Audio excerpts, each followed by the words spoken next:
Hi everyone, welcome to the channel. Let's begin the NORCET most important MCQ classes. First layer of the kidney.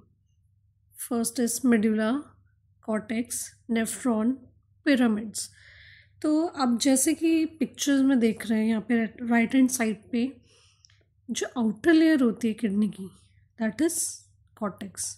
ठीक है, तो cortex is the part जहाँ पे क्या होता है ब्लड का फिल्ट्रेशन होता है. यहाँ जितना आप देख रहे हैं ये सब क्या है, ब्लड है. यहाँ पे ब्लड का क्या हो रहा है, फिल्ट्रेशन हो रहा है. और यहाँ पे क्या होते हैं आपके नेफ्रॉन्स. ठीक है, नेफ्रॉन्स. और यहाँ से एक क्वेश्चन आता है कि what is the functional unit of the kidney. तो आपको पता होना चाहिए कि nephrons are the functional unit of the kidney. Kidney की फंक्शनल यूनिट क्या है, नेफ्रॉन्स. ठीक है, क्योंकि ये एक अनदर एमसीक्यू है तो इस क्वेश्चन में ये एमसीक्यू भी बनता है कि nephrons are the functional unit of the kidney which helps in the filtration of the blood. ठीक है, उसके बाद इनर आपका इनर रीजन पे होता है मेडुला. ठीक है, या पिरामिड से देख रहे हैं ये क्या है, मेडुला पार्ट है. So medulla is the main part जहाँ पे क्या हो रहा है, यूरिन कंसनट्रेटेड हो रही है. ठीक है, और जो मेडुला की जो लेयर्स हैं, आउटर लेयर्स हैं, वो क्या कर रही हैं, वाटर और सॉल्ट्स को, सॉरी सेल्स नहीं, वाटर और सॉल्ट्स को क्या कर रही है, एब्जॉर्ब कर रही है ताकि यूरिन और ज़्यादा कंसनट्रेटेड हो जाए. ठीक है, so medulla is that part. उसके बाद मेडुला से आप देखेंगे छोटे छोटे ये पास हो रहे हैं. ठीक है, इनको हम कहते हैं रीनल पेल्विस. ठीक है, इनको कहते हैं रीनल पेल्विस. तो ये फनल शेप्ड स्ट्रक्चर होती हैं जो क्या करती हैं, यूरिन को कलेक्ट करती हैं और यूरेटर में डालती हैं. ठीक है, सारी जगह से हर एक मेडुला से क्या लेंगे, यूरिन को लाके क्या करती है, उसके बाद उसको यूरेटर में पास करती है. ठीक है, सो तो the question is the outer layer of the kidney. So the answer is renal cortex. ठीक है, so renal cortex is the answer of this question. Okay, next question. Now next question is deficiency of which vitamin can lead to irritability, loss of appetite and beriberi. Vitamin K, vitamin B12, vitamin B1, vitamin B6. सबसे पहले मैंने आपको पिछली slide में भी बताया था, पिछली वीडियो में बताया था कि वाइटामिन्स के दो टाइप होते हैं, water soluble and fat soluble. Water soluble के एग्जाम्पल है vitamin C and vitamin B. ठीक है, एंड विटामिन बी के अपने टाइप्स होते हैं, B1, B2, B3. ठीक है, B5 which is pantothenic acid, B6 folate, B12. ठीक है, फैट सॉल्युबल में आते हैं ADEK. ये चारों वाइटामिन्स एग्जाम्पल है फैट सॉल्युबल के. अब क्वेश्चन था loss of appetite and beriberi cause करना. सबसे पहले आपको बता देती हूँ बेरी. जो बेरी होता है इसके 3 टाइप्स होते हैं which is dry beriberi, wet beriberi and infantile berry. तो इसमें सिस्टम इफेक्ट करता है ड्राई बेरी. इसमें सिम्टम्स आते हैं like muscle weakness, tingling sensations, loss of reflexes. ठीक है, and in some cases paralysis also seen. तो नर्वस सिस्टम को इफेक्ट करता है ड्राई बेरी. पेशेंट में जब वेट बेरी होता है तो वो किसको इफेक्ट करता है, कार्डियोवास्कुलर सिस्टम को. ठीक है, कार्डियोवास्कुलर सिस्टम इफेक्ट होता है वेट बेरी में. इसमें क्या होता है, सिम्टम्स आते हैं like swelling, shortness of breath, rapid heartbeat, and in some cases heart failure also seen. And third type is infantile. Infantile उन इन्फेंट्स में देखा जाता है जिनकी मदर्स में B1 की डेफिशिएंसी होती है. ठीक है, जिसमें थायमिन की डेफिशिएंसी होती है. तो उन इन्फेंट्स में देखा जाता है बेरी.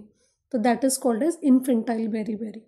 तो उन इन्फेंट्स में सिम्टम्स आते हैं like difficulty breathing, vomiting and heart failure. ठीक है, so the deficiency of which vitamin B1. B1 की डेफिशिएंसी से क्या होता है बेरी. विटामिन B1 को हम क्या किस नेम से और जानते हैं? थायमिन, ठीक है। विटामिन B1 को हम थायमिन के नाम से भी जानते हैं। And it cause beriberi. Beriberi are of 3 types: dry beriberi which affects nervous system, wet beriberi which affects cardiovascular system, and infantile beriberi which affects infants. Now next question is, infectious mononucleosis is caused by which of the following? Cytomegalovirus, beta hemolytic streptococcus, Epstein-Barr virus, herpes simplex virus.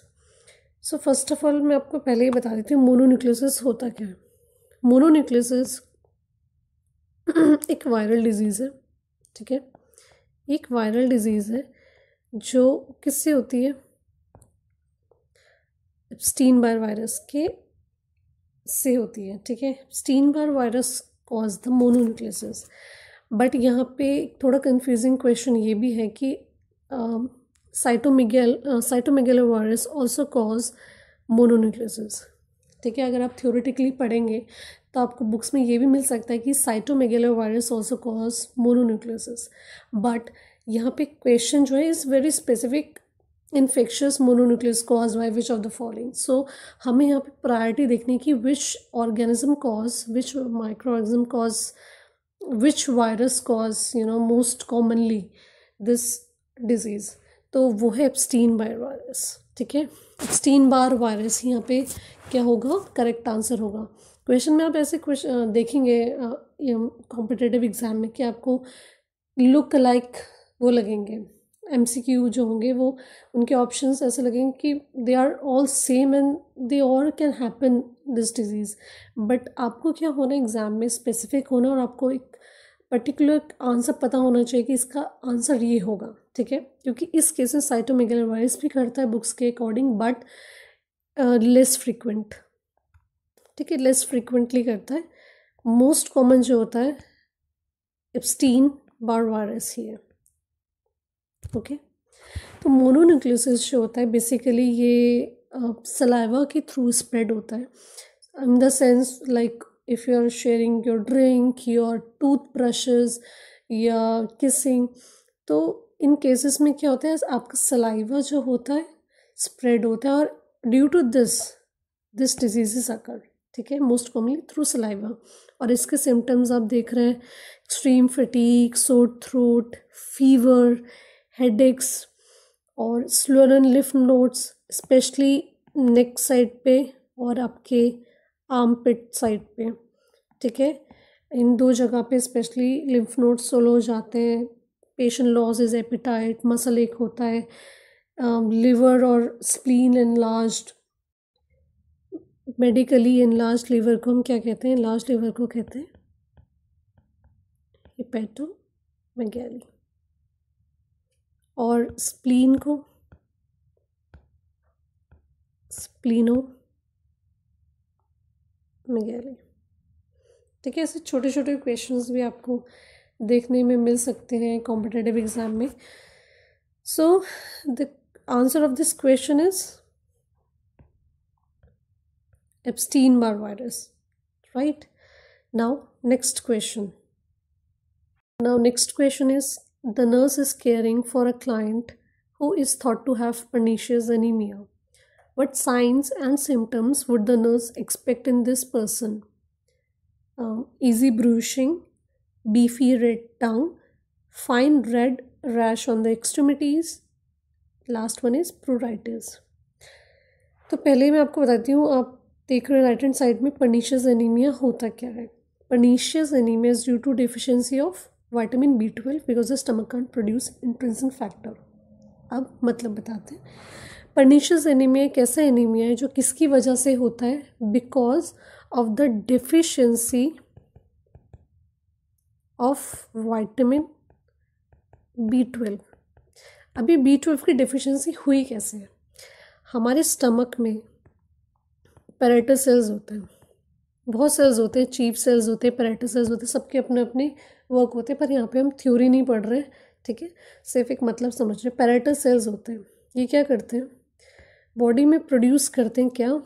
Intrinsic factor stomach में, ठीक है, body में मतलब stomach में, तो stomach में parietal cells होते हैं जो क्या सिक्रेट करते हैं, इंट्रिंसिक फैक्टर। ये इंट्रिंसिक फैक्टर कहाँ जाता है, स्मॉल इंटेस्टाइन में। स्मॉल इंटेस्टाइन में जाने के बाद स्मॉल इंटेस्टाइन को क्या करता है, उसको हेल्प करता है किस चीज़ में, विटामिन B12 के एब्जॉर्प्शन में हेल्प करता है। अब क्या होगा अगर due to any factor like in parietal cells में कोई प्रॉब्लम आ गई या ये प्रॉपरली सिक्रेट नहीं कर पा रहा है इंट्रिंसिक फैक्टर, या फिर कोई गैस्ट्रिक सर्जरी हुई है या पेशेंट को कोई इन्फेक्शन है लाइक H पाइलोरी इन्फेक्शन है, ठीक है, तो इन केसेस में अगर ये इंट्रिंसिक फैक्टर सिक्रेट नहीं हो रहा है प्रॉपर तो क्या होगा, तो स्मॉल इंटेस्टाइन भी B12 को क्या नहीं कर पाएगी, एब्जॉर्ब नहीं कर पाएगी। और इससे क्या होगा, अगर विटामिन B12 नहीं हुआ, अगर प्रॉपर नहीं हुआ विटामिन B12 तो कौन सा एनीमिया होगा, इट्स अ पर्नीशियस एनीमिया, ठीक है। सो अब इसमें पूछा गया कि कौन सा साइन नर्स एक्सपेक्ट करेगी पर्सन में देखने को। तो इन केसेस में क्या होता है, पेशेंट में कौन सा मेन कैरेक्टरिस्टिक साइन आता है पर्नीशियस एनीमिया का, विच is beefy red tongue. Patient की जो टंग होती है वो रेड बीफी हो जाती है, बीफी टंग हो जाती है, ठीक है। अब जो बाकी ऑप्शंस की बात रही तो फाइन ब्रूश, जो इजी ब्रूशिंग होती है, ये पर्नीशियस एनीमिया का साइन नहीं है। ये उनमें दिखती है जिनमें क्लॉटिंग डिसऑर्डर्स होते हैं, ठीक है, ये क्लॉटिंग डिसऑर्डर्स वाले पेशेंट में मिलते हैं। क्लॉटिंग डिसऑर्डर्स लाइक मान लो ल्यूकीमिया हो गया या फिर हीमोफीलिया हो गया, these are the clotting disorders. तो इन केसेस में हम इजी ब्रूशिंग देखते हैं। Fine red rash on the extremities, ये साइन नहीं आता, ठीक है। प्रूराइटिस आता है हॉजकिन डिजीज़ में, एक डिजीज़ है हॉजकिन डिजीज़, तो उसमें देखा जाता है प्रूराइटिस, ठीक है, ये पर्नीशियस एनीमिया का साइन नहीं है। तो characteristic sign, this is question is most important पहले तो, ठीक है। तो this is the characteristic sign which is beefy red tongue which is seen in pernicious anaemia, you should remember always. So this is clear, okay. Next question is, the nurse is to administer an IM injection to a 6-month-old child. What is the most appropriate site to use? Vastus lateralis, dorsal gluteal, ventral gluteal या iliac crest? तो सबसे पहले मैं आपको बता देती हूँ कि the right answer of this question is vastus lateralis, ठीक है। तो vastus lateralis is the right answer of this question. अब क्यों होता है, हम IM के लिए this is the safest side मानते हैं बच्चों में, क्योंकि यहाँ के जो बच्चे की जो ब्लड वेसल्स होती हैं दूर होती हैं मेजर ब्लड वेसल्स इस एरिया से, और ये एरिया जो होता है बच्चे का वो काफ़ी डेवलप हो जाता है, यहाँ का जो मास होता है वो डेवलप रहता है बच्चों का, ठीक है। तो जो अंडर 12 बच्चे होते हैं तो इनमें जो ये सेफेस्ट माना जाता है वो होता है वास्टस लेटरलिस, ठीक है। So this is the site which is a good one two administer IM injection this area. तो जो ग्लूटल एरिया बोलते हैं जैसे डॉर्सल या वेंट्रल ग्लूटियल है, तो ये जो ग्लूटल एरिया है ये जो होता है प्रॉपरली इतना इनफ मसल्स उसमें डेवलप नहीं हुआ होता, इसलिए हम इस एरिया को हम यूज़ नहीं करते, ठीक है। बात आई इलियक क्रेस्ट की, तो इलियक क्रेस्ट में हम सबक्यूटेनियस देते हैं, हम IM नहीं एडमिनिस्टर करते इलियक क्रेस्ट में, ठीक है। तो ये क्वेश्चन भी रिपीटेड क्वेश्चन है एंड मोस्ट कॉमन क्वेश्चन है कॉम्पिटिटिव एग्ज़ाम का। तो ये आपको याद रखना है कि बच्चों में IM का most appropriate site, recommendable site vastus lateralis है, ठीक है। नेक्स्ट क्वेश्चन है, the nurse administer iron using the Z-track technique, what is the primary reason for administering iron through Z-track? कि हम क्यों Z-track टेक्निक से आयरन को एडमिनिस्टर करते हैं? तो options are to prevent adverse reactions, to prevent staining of the skin, to improve the absorption rate, to increase the speed of onset of action.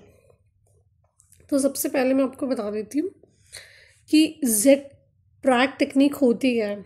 आपने देखा भी, यहाँ पे देखिए राइट हैंड साइड में पिक्चर में, कि सबसे पहले हम क्या करेंगे, जो इंजेक्शन साइट है लाइक वेंट्रोग्लूटियल है या वास्टस लेटरलिस है, ठीक है, आईएम से देते हैं हम, ठीक है, जेट्रिक। तो ये जो आईएम साइट्स है उसको आइडेंटिफाई करेंगे, स्किन को पुल करेंगे, एक तरफ खींचेंगे डीप 90 डिग्रीज में, फिर क्या करेंगे, निडल को इंसर्ट करेंगे, मेडिकेशन देंगे, मतलब आयरन देंगे स्लोली, ठीक है, निडल को विड्रॉ करेंगे और स्किन को रिलीज कर देंगे, ठीक है, जो आपने पुल किया था उसको छोड़ देंगे। अब मेडिकेशन क्या होगा, पुल करने से क्या होता है, जो मेडिकेशन होती है वो आपके जो लेयर होती है स्किन की, है ना, एपिडर्मिस, डर्मिस, फिर सबक्यूटेनियस। तो जो सबक्यूटेनियस टिश्यू होते हैं उसमें ट्रैप हो जाती है मेडिकेशन, और ट्रैप होने से क्या होगा, वो मेडिकेशन यूज़ नहीं करेगी, लीक आउट नहीं होगी, ठीक है।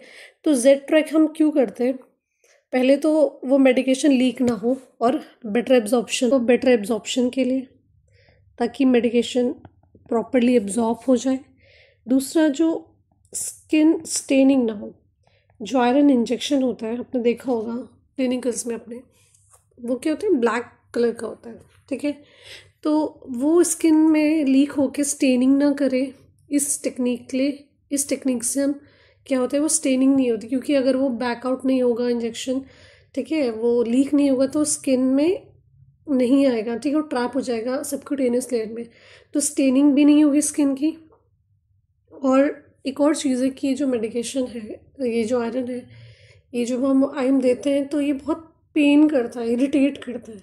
तो जेड ट्रैक टेक्निक से क्या होता है, ये पेन रिड्यूस करता है, ठीक है। तो दिस आर द रीज़न कि हम जो आयरन है उसे जेड ट्रैक से क्यों देते हैं। तो the answer of this question is to prevent staining of the skin, ठीक है, स्किन की स्टेनिंग ना हो इसलिए हम देते हैं। तो इसका आंसर ये नहीं है कि it does not prevent adverse reaction, हो सकते हैं, ठीक है। एब्जॉर्प्शन रेट को इम्प्रूव करता है और इंक्रीज करता है speed of onset of action, but तो जो प्राइमरी रीज़न है, मैंने आपको बताया ना, प्रायोरिटी आपको देखनी है इस क्वेश्चन में। एब्जॉर्प्शन भी इम्प्रूव हो रहा है, speed of onset of action भी होता है, बट आपको इसमें प्रायोरिटी जो देखनी है वो ये है कि जेड ट्रैक हम इसलिए देते हैं ताकि to prevent the staining of the skin, ठीक है। Okay, next question is the nurse is to administer tuberculin skin test, what is the correct procedure, give it subcutaneously in the inner aspect of the forearm, use a 21 gauge needle and administer in the forearm, give it a 10-degree angle in the volar surface of the forearm, और administer it intradermally in the upper arm, ठीक है। तो first of all आप पहले इसको समझ लीजिए, volar is dorsal, ठीक है, volar is nothing but dorsal, confuse नहीं होना। तो ट्यूबिकुलिन स्किन टेस्ट क्या होता है, ट्यूबिकुलिन स्किन टेस्ट का सेकेंड नेम है मॉन्टॉक्स,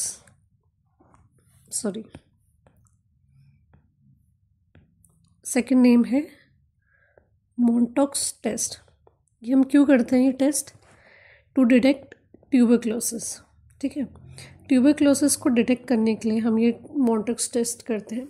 आपको पता होगा ट्यूबरक्लोसिस का कॉजेटिव बैक्टीरिया कौन है, कौन कॉज करता है ट्यूबरक्लोसिस, माइकोबैक्टीरियम ट्यूबरक्लोसिस। तो ट्यूबरक्लोसिस को डिटेक्ट करते हैं, इस बैक्टीरिया को डिटेक्ट करते हैं, ठीक है। तो इस टेस्ट में क्या होगा, हम 0.1 ml PPD मतलब प्यूरिफाइड प्रोटीन डेरिवेटिव, तो PPD को इनर एस्पेक्ट ऑफ फोरआर्म, वहाँ पे क्या करते हैं, एडमिनिस्टर करते हैं, और एक बम्प, ये एक बम्प सा दिख रहा है, फूला हुआ सा एक बम्प बनाते हैं, ठीक है। और 5 to 15 डिग्री एंगल में इसको दिया जाता है इंट्राडर्मली। अब क्या करते हैं, इस साइड को उसके बाद 48 to 72 आवर्स के लिए रखते हैं, और उसके बाद हम उसको टेस्ट करते हैं, देखते हैं हम क्या देखते हैं इसमें, इंड्यूरेशन, ठीक है, इसमें ड्यूरेशन होता है कि मोर देन 5 mm हुआ तो उसको इंटरप्रेट करना, मोर देन 10 mm हुआ तो उसको इंटरप्रेट करना, इतना थ्योरी में नहीं जाना, ठीक है। तो मॉन्टेक्स टेस्ट कहते हैं ट्यूबिकुलिन टेस्ट को। इसमें हम PPD 0.1 ml एडमिनिस्टर करते हैं और इन ड्यूरेशन को टेस्ट करते हैं। तो करेक्ट प्रोसीजर क्या है इसका? Give it at 10 degree angle in the dorsal surface of the arm, ठीक है।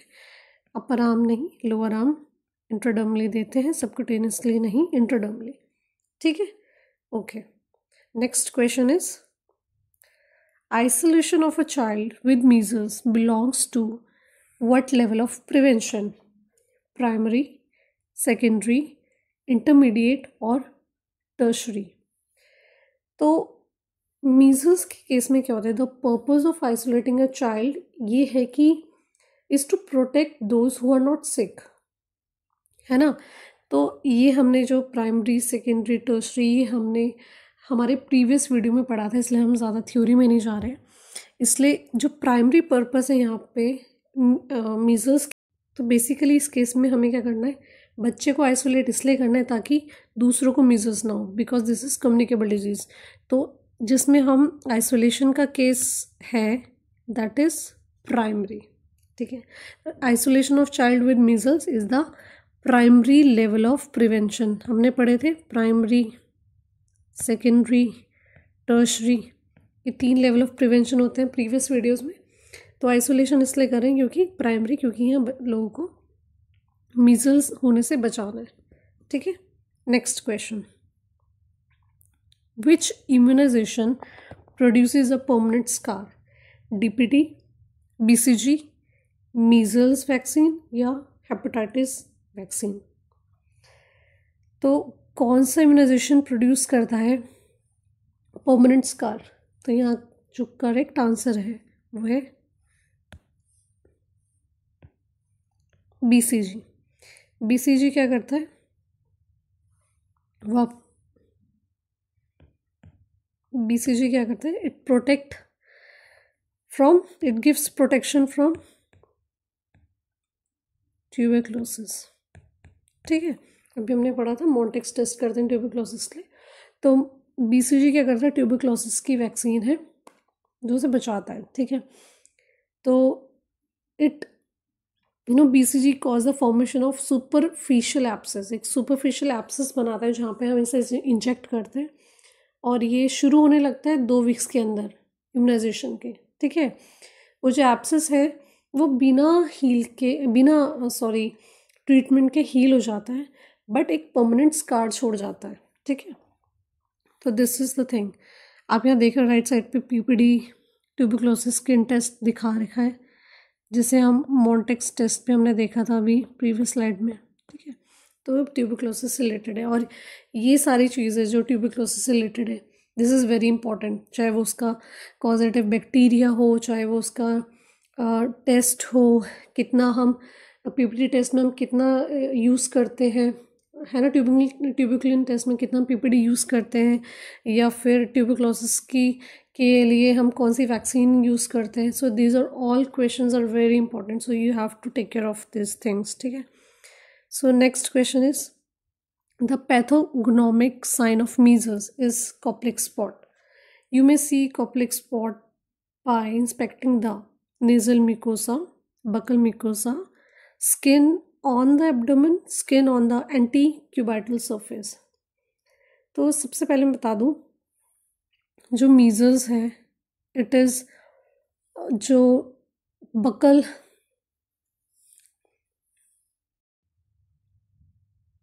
की जो कॉप्लिक स्पॉट होते हैं, ये किसका कैरेक्टरिस्टिक साइन है? मीजल का। मोस्ट इम्पॉर्टेंट क्वेश्चन, ठीक है। ये एग्ज़ाम में आता है कि कॉप्लिक स्पॉट किस में देखे जाते हैं, किस डिजीज़ में देखे जाते हैं, दैट इज़ मीजल्स। ओके, तो इसमें पूछा है कि ये सबसे पहले हम ये कहाँ इंस्पेक्ट कर सकते हैं? ये हम देख सकते हैं बकल म्यूकोसा, ठीक है। माउथ में जो बकल म्यूकोसा है, हम वहाँ पे कॉप्लिक स्पॉट को देख सकते हैं, it can be seen. Okay, next question, which of the following disease is airborne? Airborne disease कौन सी है? Viral conjunctivitis, acute poliomyelitis, diphtheria या मीजल्स। तो जो करेक्ट आंसर है इस क्वेश्चन का, एयरबोर्न डिजीज़ होती है मीजल्स। ठीक है। जो वायरल कंजक्टिवाइटिस है ये तो डायरेक्ट या इनडायरेक्ट कॉन्टैक्ट होते हैं आई डिस्चार्जेस से, उससे होती है। ठीक है। कंजक्टिवाइटिस कहाँ होती है? आइज़ में। तो आइज़ के जो डिस्चार्ज होते हैं उसके कांटेक्ट में आने से होता है। ठीक है। एक्यूट पोलियोमाइलिटिस कैसे होता है? ये बहुत इंपॉर्टेंट क्वेश्चन है। फीकल ओरल रूट से। ठीक है। फीकल ओरल रूट से फैलता है पोलियोमाइलिटिस। और डिप्थीरिया होता है रेस्पिरेटरी सिक्रीशन से। किसी के respiratory secretions, infected respiratory secretions के कांटेक्ट में आने से डिप्थीरिया होता है। तो एयरबॉर्न जो पूछा गया है वो है मीजल्स। ठीक है। मीजल्स बहुत इंपॉर्टेंट है, पहले बता चुकी हूँ। Koplik spot. Now next question is which of the following conditions can cause a hiatal hernia? Increased intrathoracic pressure, weakness of the oesophageal muscle, increased oesophageal muscle pressure, last one is weakness of the diaphragmatic muscle. तो पहले मैं आपको बता देती हूँ। Hiatus means, hiatus मतलब होता है ओपनिंग। ठीक है। Hernia is protrusion. तो हाइटल हर्निया मेनली होता क्या है? एक ओपनिंग बनना। ठीक है। An opening formed in the diaphragm. तो एक an opening in the diaphragm जिससे क्या होता है? ईसोफेगस, एक आपका ईसोफेगस है, ईसोफेगस में प्रोड्यूशन होता है किसका? स्टमक के पार्ट का। ठीक है। नॉर्मली आपको ये दिख रहा था, है ना? नॉर्मली आपको ये दिख रहा था कि नॉर्मली डायफ्राम में से जा रहा है and there is oesophagus and stomach, ये नॉर्मल होता है। बट हाइटल हर्निया के केस में क्या होता है कि जो ये ईसोफेगस है इसमें प्रोड्यूशन हो जाता है स्टमक के पार्ट का, और यहाँ पे एक ओपनिंग सी बन जाती है। यहाँ पे कोई ओपनिंग नहीं होती, यहाँ एक ओपनिंग बन जाती है। तो that protrusion of stomach into the oesophagus is called as hiatal hernia. अब इसका कॉज क्या है? कॉज इसका जो होता है वो होता है weakness of the diaphragmatic muscle. जबकि डायफ्रामेटिक मसल जो होती है वो वीक हो जाती है। वीक इन द सेंस इसके कोई भी रीज़न हो सकता है, लाइक एजिंग हो सकता है, प्रेगनेंसी हो सकता है, ओबेसिटी हो सकता है, या फिर हैवी लिफ्टिंग, है ना? कहते हैं ना ज़्यादा हैवी लिफ्टिंग करना चाहिए, कुछ सपोर्ट पहन के हैवी लिफ्ट करना चाहिए। So it's very important. तो हैवी लिफ्टिंग, तो इन सब केसेस में क्या होता है? आपकी डायफ्रामेटिक मसल जो होती है वीक हो जाती है and it leads to the protrusion. ठीक है।